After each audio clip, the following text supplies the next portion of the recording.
Kementerian Kesihatan juga ingin memaklumkan terdapat 8 kluster baru yang telah dikenal pasti pada hari ini. Kluster yang pertama ialah kluster PK Puri. Kluster tempat kerja ini melibatkan daerah Gombak di Selangor. Kes-kes bagi kluster ini telah dilaporkan positif COVID-19 bermula pada 21 Disember 2020 melalui saringan bersasar di tempat kerja. Sehingga 21 Disember, sejumlah 769 individu telah pun disaring, di mana 202 kes telah dikesan positif COVID-19. Kluster kedua ialah kluster Batu Besar. Kluster tempat kerja ini melibatkan daerah Kelang di Selangor.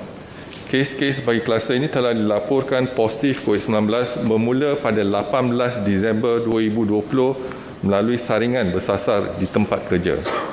Sehingga 21 Disember, sejumlah 546 individu telah disaring, di mana 59 kes telah dikesan positif COVID-19. Kluster yang ketiga ialah kluster Tower. Kluster tempat kerja ini melibatkan daerah Gombak, Ulu Langat dan Sepang di Selangor, daerah Titiwangsa dan Ceras di wilayah Persekutuan Kuala Lumpur serta daerah Temeloh di Pahang.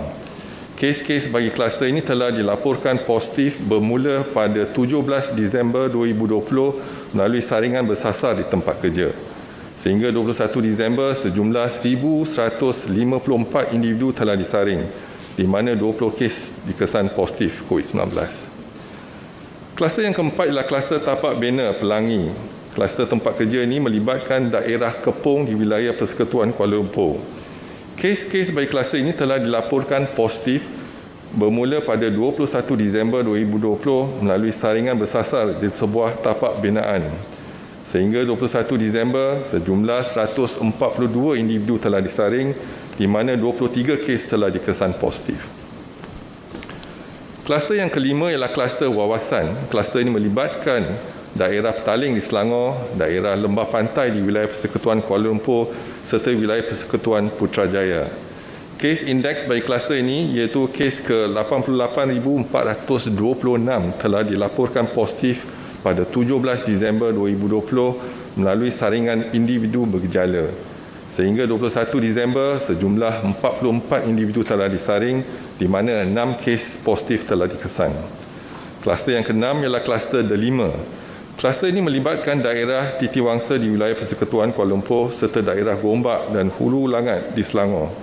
Kes indeks kluster ini iaitu kes ke-84,410 telah dilaporkan positif pada 14 Disember melalui saringan individu bergejala.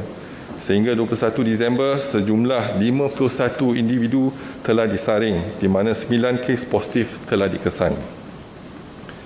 Kluster yang ketujuh ialah kluster J Bandar. Kluster tempat kerja ini melibatkan wilayah Persekutuan Labuan. Kes indeks bagi kluster ini iaitu kes ke-87,879 telah dilaporkan positif pada 16 Disember 2020 melalui saringan bersasar di tempat kerja. Sehingga 21 Disember, sejumlah 84 individu telah disaring, di mana 25 kes telah dikesan positif. Kluster terakhir ialah kluster Mei Indah. Kluster tempat kerja ini melibatkan daerah Timur Laut, Barat Daya, Seberang Perai Utara, Seberang Perai Tengah dan Seberang Perai Selatan di Pulau Pinang. Dua kes pertama bagi kluster ini iaitu kes ke-78,218 dan kes ke-78,219 telah dilaporkan positif pada 10 Disember melalui saringan bersasar di tempat kerja.